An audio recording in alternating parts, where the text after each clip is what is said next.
The air of disbelief hung heavily around the small gathering. Artorius rubbed at his stubble. Grey is adopted. Casey echoed the sentiment, drawing the parallel. Cyanna's adopted? Dude, are you serious?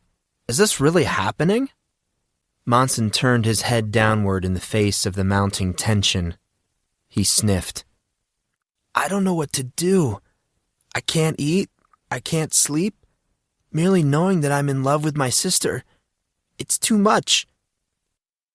Monson's body started to quiver as he wrapped his arms around his chest. How did you find out, Grey? How do you know? Artorius moved towards Monson but stopped when he saw the shaking. Dude, are you okay? Of course he's not okay. How could he be? He just found out that the girl he's in love with is his sister. Casey cut his thought short. Wait a second. How on earth could you know that Cyan was your... Monson looked up from the hunched position, tears flowing from his face. Tears, not of startling, life-changing revelation, but for a gag, taken hook, line, and sinker. Casey and Artorius searched Monson's face, and within a half-second, knew. Cyan's not really your sister, is she? And you aren't really in love with her, are you? Monson did not comment.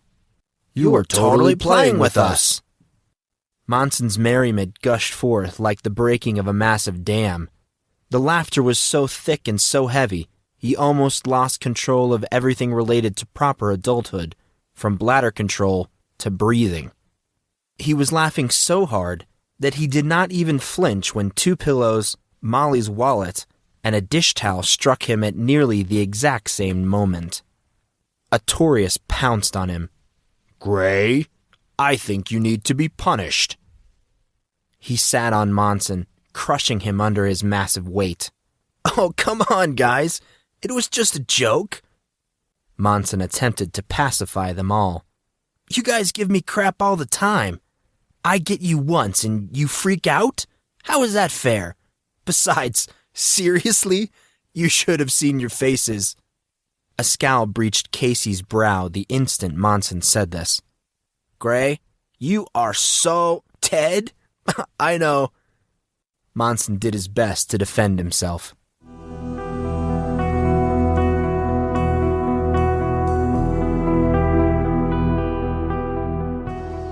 Hours later, Monson awoke in the dead of night. He glanced at the clock. 3 a.m., huh? He thought through the haze of retreating sleep. At least I was right on the hour. That's something to be proud of. Normally, Monson would have been upset, or at least very annoyed at waking up at this hour. While his sleep was hardly peaceful, he still needed a great deal of it. Most likely a byproduct of the attack on Barty Bridge.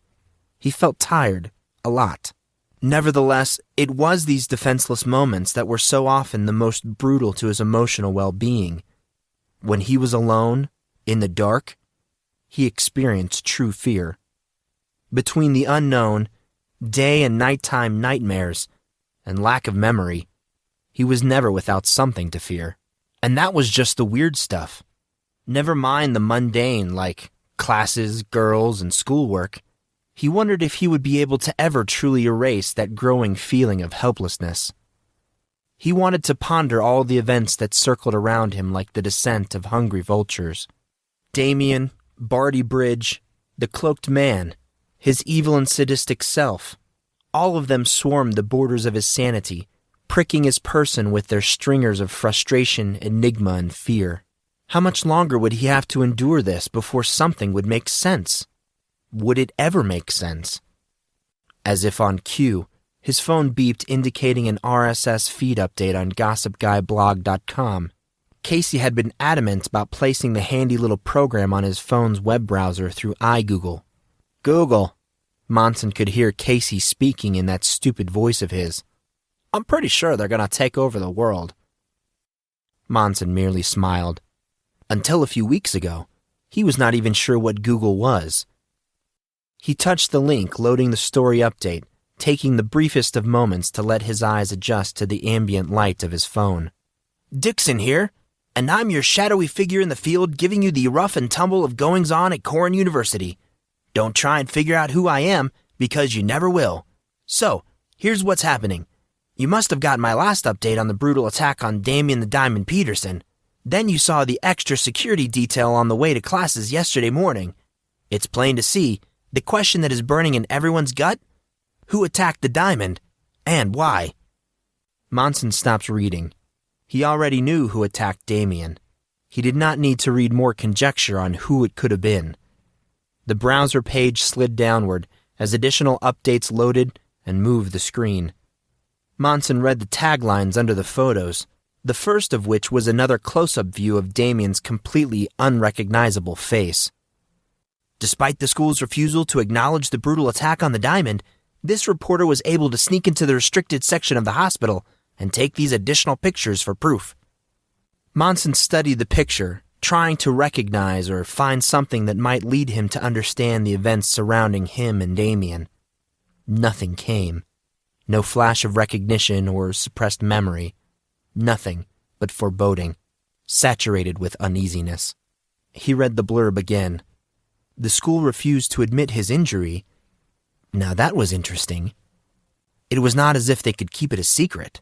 The kid was a superstar, and they were right in the middle of the football season too, getting ready to play the Pasco Bulldogs. Why on earth would they hide it? What was he missing? Monson rolled out of bed, suddenly no longer tired. He moved towards the window seat of his bedroom, pulling at the fleece blanket folded neatly in the corner. Molly, he thought with a smile. Of course she would fold it. Tidy. You always have to tidy up. Cleanliness is next to godliness. Godliness, Monson said aloud in a dull whisper. Molly said this particular expression a lot, and he always found it odd. What is godliness? What was the definition of godliness? Did one have godliness if they had all power, but would still not intervene or relieve suffering?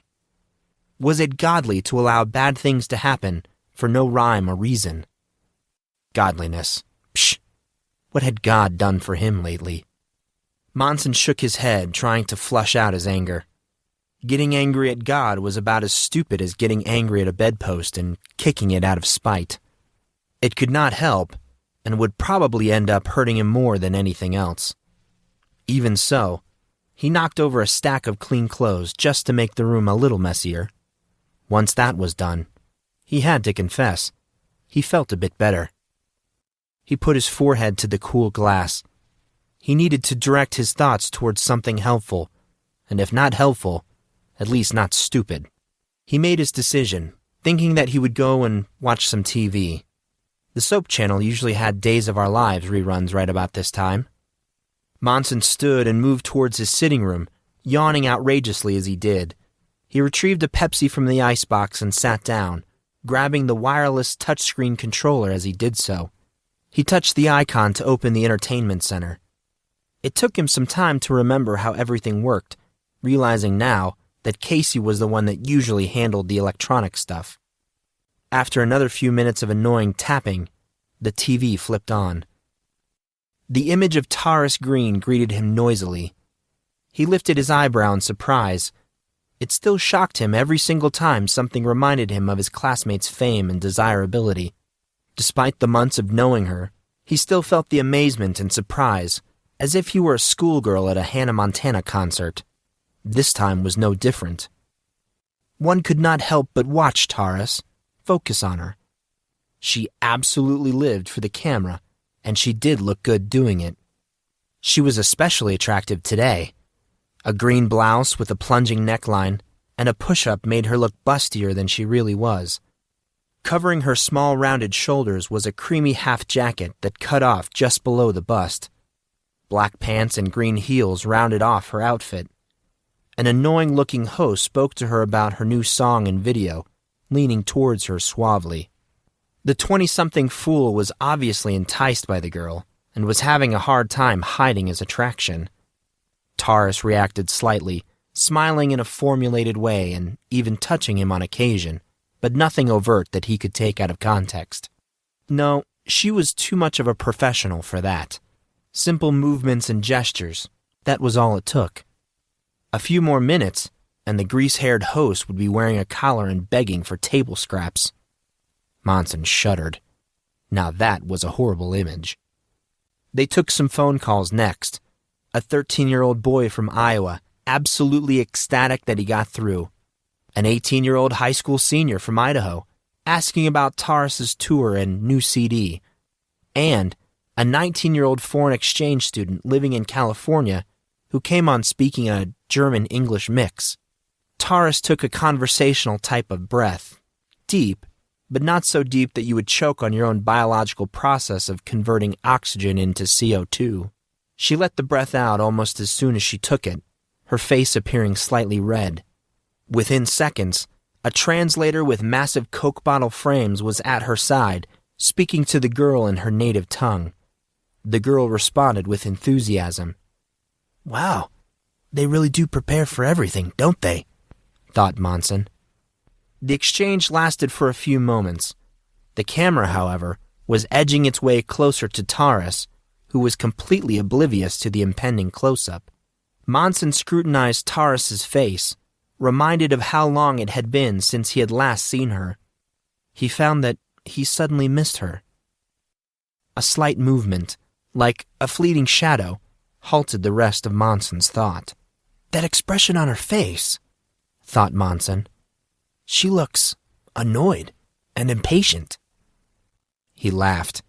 She was so readable. She started to answer even before the translator finished relaying the question. Monson tossed his head back, picking up his phone as he did. That girl lived in an entirely different world. He had always known she was famous, but being with her at school, talking to her the way he did, it was sometimes hard to remember that. That memory came back in all its glory as he now watched her on MTV. He turned the interview down. This was another one of those girls he would never understand. He turned his attention back to his phone. He touched the link that would take him back to Gossip Guy's homepage and waited for the browser to load. The initial article and the update Monson just read earlier of Damien and his unfortunate encounter in his private weight room dominated the very top of the page as expected. Monson scrolled downwards, hoping to find something more appealing to read about, but stopped abruptly when a picture of Cyan, one that he had not seen before, popped out at him like a deranged jack-in-the-box. The picture showed Cyan on some white sand beach, wearing a long-sleeve shirt. Who wears a long-sleeve shirt at the beach? Monson rebuked himself. Who was he to criticize? Covering up the body is something that he would have done. Granted, he was not a beautiful girl like Cyan, and he had much more of an excuse than she did. He would not want people to gawk at his scars. Regardless of his initial stupor, he could not say it surprised him that much. It was not as if Cyan was the flashiest of individuals. That was Taurus. Heck, Taurus was flashy enough for the both of them. He looked down at his phone again and was irritated when he found his address book pulled up. He did not have many names in there. Artorius, Casey, Cyan, the My Princess designation that Taurus put in that he'd never gotten around to changing, and Molly, who was listed under Allison, which just so happened to be her middle name. He put it in as Allison in the off chance that she might see it. It was really fun to annoy her. He, Monson Grey, a scarred, unimportant, semi-intelligent boy, had a total of 5 people in his phone, 2 of which were a couple of the most beautiful women he had ever seen, could ever hope to see. Thinking about it, there was no way he should know these 2 girls, let alone be on semi-cordial terms with them. It was really just a testament of how messed up this world could be. Yet, was he worthy of such friendship? He could be dangerous. He hesitated, daring the premise of the argument to follow to its natural conclusion. He probably was dangerous. Monson brought a hand to his head, rubbing at his temple. No, not probably. He was dangerous. That was what he had to assume. There was no other way around it. He could no longer pretend that there was not something seriously wrong with him, not if there was a chance that others would be hurt. The tracks of that train of thought forced him to do something that he really did not want to do, that he never thought he could or would do. Except, that was then, this was now, and it had to be done. Resolution enforced, he tapped the new message icon on his phone. He clicked the contacts button, waiting patiently for his minuscule list of friends and quasi-family to load. He selected Cyan's name and started to text her, avoiding the cutesy abbreviated language he used with Taurus. "Hey, it's me." He stopped almost immediately. "Hey, it's me?" What a stupid opening line. How was she going to know who it was if he said, "Hey, it's me"? Dumb. Seriously dumb. He started again. "Cyan, this is Monson. Listen, I'm sorry I'm texting you. I got your number from Kylie. Long story." He stopped a second time. Okay. So far so good. Now how was he supposed to phrase this?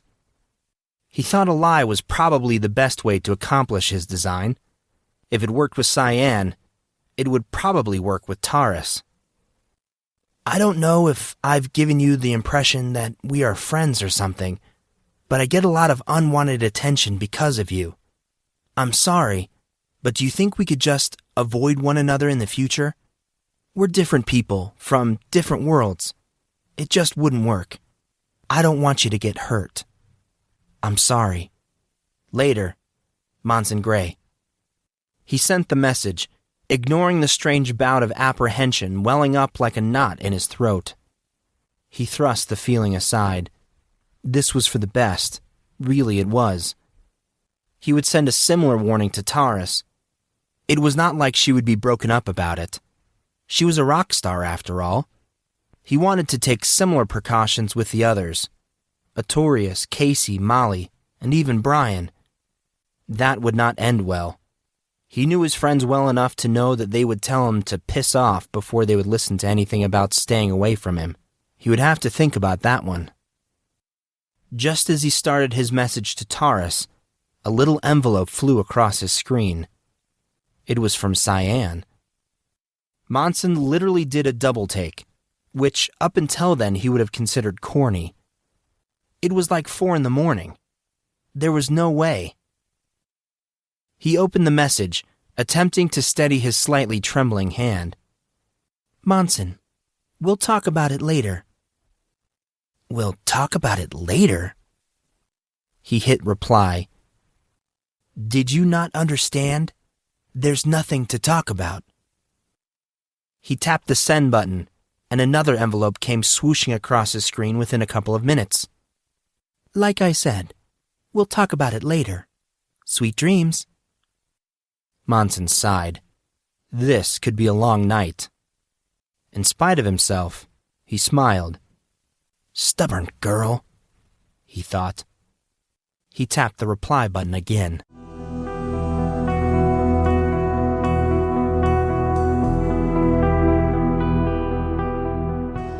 Korn's unreasonable quarantine, a name coined by Gossip Guy, lasted into the weekend and early part of the next week.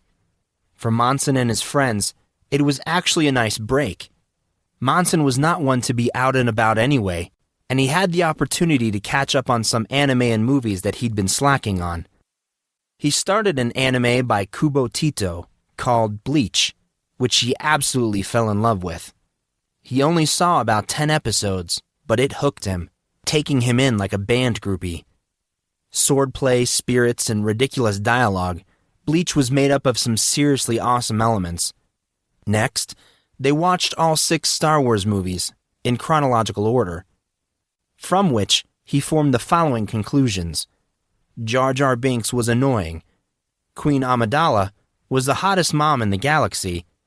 Luke Skywalker was a whiner. And Harrison Ford was God's gift to women.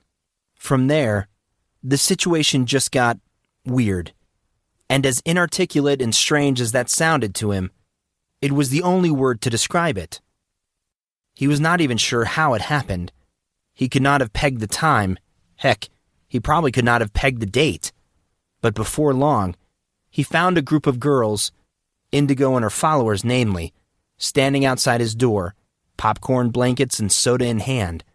Monson took it in stride, despite knowing how badly Indigo's friends did not want to be there.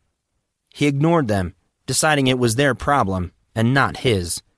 Yet, before he knew it, they had a regular party on their hands. The group of overtly rich students rounded out their movie experience with a string of scary movies from the late 1990s. Scream 1 through 3, both I Know What You Did Last Summers, and The Ring were among the many they watched. They followed up with a couple of random, distinctly less popular movies, starting with The Candyman and The Blair Witch Project, neither of which Monson liked very much at all. Especially The Candyman. He was never going to be able to go to the bathroom by himself again. They finished up their marathon with The Haunting, which was a personal favorite of Casey, though Monson was having a hard time understanding why. The conversation that followed was entertaining. Even days later, Monson could not get it out of his head. It all began when Indigo started complaining about that last movie. "And why did we have to watch this?" Indigo sipped at a bottle of Coke Classic. "Of all the movies that we could have wrapped up with, we had to watch that one?" Yeah, Case. I've always wondered why you like that movie so much. Artorius shifted uneasily in his seat. Sitting next to Indigo was making him happier than a fox in a henhouse. At that point, the small group focused their attention on Casey. He cleared his throat, coming across more thoughtful than the situation probably warranted. "Well, first, it should be said that the book is great. Written in the 60s and still one of the best horror novels out there."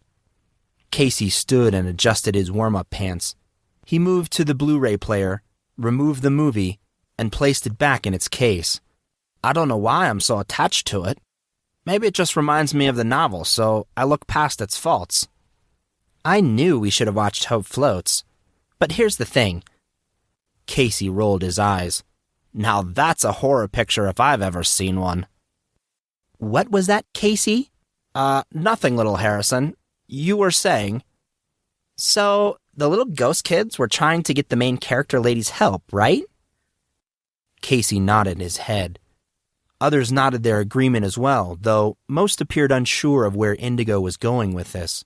"So, the little ghost kids were trying to get the weird lady's help, but in the process, ended up scaring the crap out of her. Bloody footprints, moving statues, weird noises. That would scare anyone. Doesn't that seem stupid to anyone else?"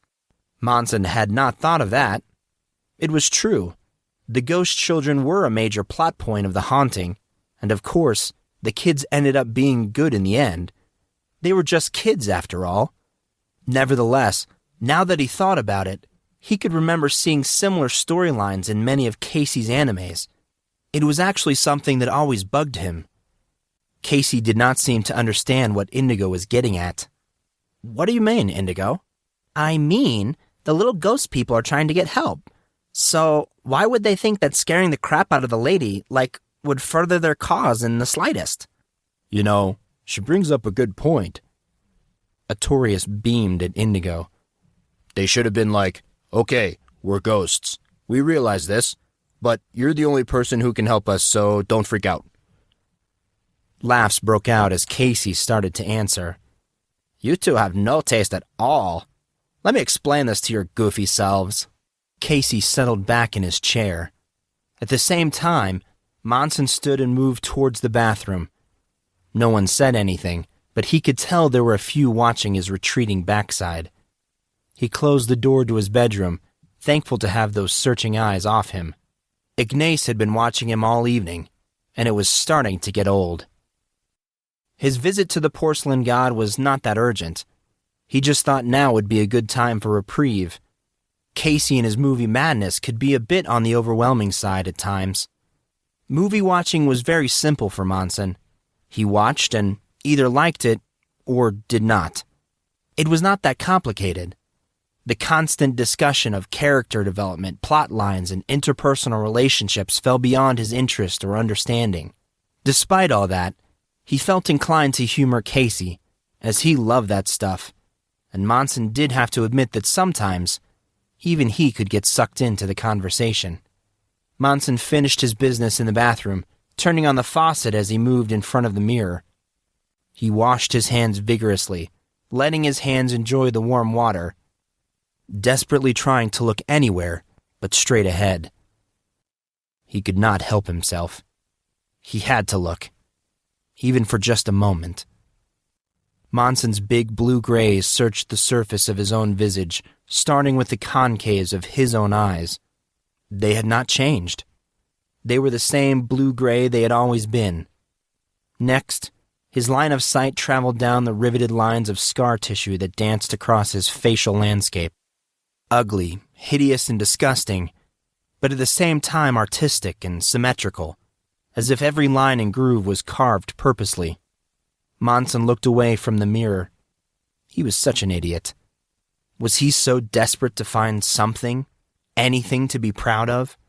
So determined that he would try to find beauty where none existed? No, he was not that impetuous. He walked away from the mirror, fighting the sudden urge to punch the reminder and shatter it into 1,000 pieces. He had no answers. He had no relief. He only had darkness. Dangerous, elusive darkness. Casey's pitching voice met Monson as he walked back into the room. You guys just don't get it. It's not like the ghosts have a manual for communicating with the living. They probably don't know any better than humans how to make contact. So they do the best they can, and sometimes it comes across a bit creepy. Not only that, you have to remember that there were 2 sets of ghosts fighting against one another. That could have made it much harder to make contact. Monson stopped dead in his tracks. 2 sets of ghosts? They probably don't know any better than humans? Monson thought. It was time for another official declaration. Casey was a genius. An absolute genius. That was it. That was his answer.